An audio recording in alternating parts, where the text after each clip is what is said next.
അനിയ നമസ്കാരം. ഇത് ഞാനാ, മന്ത്രി ഇടിക്കുള രാമചന്ദ്രൻ. കുറച്ചു നാളായില്ലേ കണ്ടിട്ട്.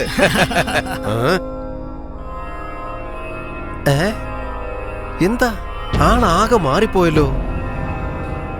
എല്ലാം എനിക്കറിയാം. അനിയന് ഷുഗർ അല്ലേ, അതുകൊണ്ടാ ഇങ്ങനെ ക്ഷീണിച്ചു പോയത്. വിഷമിക്കണ്ടെന്നേ, പോംവഴി ഉണ്ടാക്കാം. ഒരാഴ്ച തുടർച്ചയായിട്ട് പാവയ്ക്കാന്നൊരു കഴിച്ചാലുണ്ടല്ലോ, എത്ര കൊടി കെട്ടിയ ഷുഗർ ആയാലും ശരി രാജിവെച്ച് പൊയ്ക്കോളും. ആയിക്കോട്ടെ, വന്ന കാര്യം എന്താ?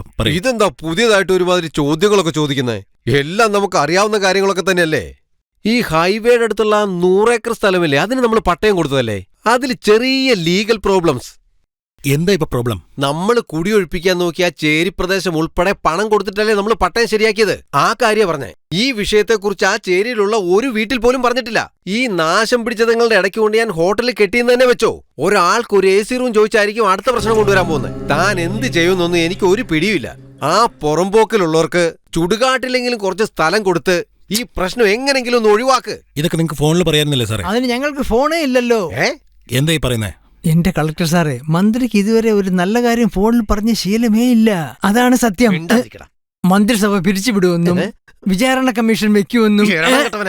നിന്റെ വായിന്ന് നല്ലൊന്നും വരില്ലടാ. കളക്ടറേനിയാ, മുക്കാ ചക്രത്തിന്റെ ഫോണും വെച്ച് എത്ര നേരം വെച്ചിട്ടാ സംസാരിക്കുക?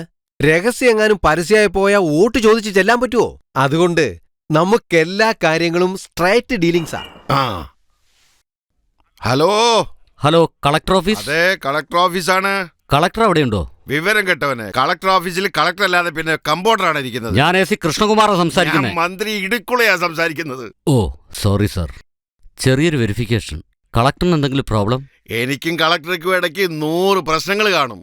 അതൊക്കെ തന്നോട് വിവരിച്ച് പറയേണ്ട കാര്യമുണ്ടോ? ചുമ്മാ വിവരക്കേടും കൊണ്ട് വരും. സാർ, എനിക്ക് കളക്ടറോട് അത്യാവശ്യമായിട്ട് സംസാരിക്കണം. ഓ, കളക്ടറോട് സംസാരിക്കാനാണല്ലേ? അനിയ, AC എവിടുന്നോ ഓസിന് ഫോൺ വിളിച്ചേച്ച് നിങ്ങളോട് സംസാരിക്കണമെന്ന് വാശി പിടിച്ചോണ്ടിരിക്കുക. ദാ സാർ, ഞാൻ AC കൃഷ്ണകുമാറാ. എന്നെ ആരോ പർപ്പസായിട്ട് പ്ലാൻ ചെയ്ത് അവിടെ നിന്ന് മാറ്റിയതാ. ഡോണ്ട് വെറി സാർ, വൈകാതെ ഞാൻ അവിടെ എത്തും. സെക്യൂരിറ്റിയോട് അലർട്ടാവാൻ പറയണം. Hello hello, collector sir. Citizen. Citizen? Hello hello hello. ഇതെന്താ സെന്ന് മാരുതി എന്നൊക്കെ AC എന്തിനാ പറഞ്ഞോണ്ടിരിക്കുന്നേ? വണ്ടിക്ക് കുറച്ച് പ്രോബ്ലം. എനിക്കൊന്ന് അത്യാവശ്യമായിട്ട് പുറത്തു പോകണം. എന്നെ ഒന്ന് ഡ്രോപ്പ് ചെയ്യാൻ പറ്റുമോ? അതെന്താ കളക്ടർ അങ്ങനെ ചോദിച്ചത്? നിങ്ങൾ എത്തിച്ചേരേണ്ട സ്ഥലത്ത് സേഫായി കൊണ്ടുചെന്ന് എത്തിക്കേണ്ടത് എന്റെ ഉത്തരവാദിത്തമല്ലേ?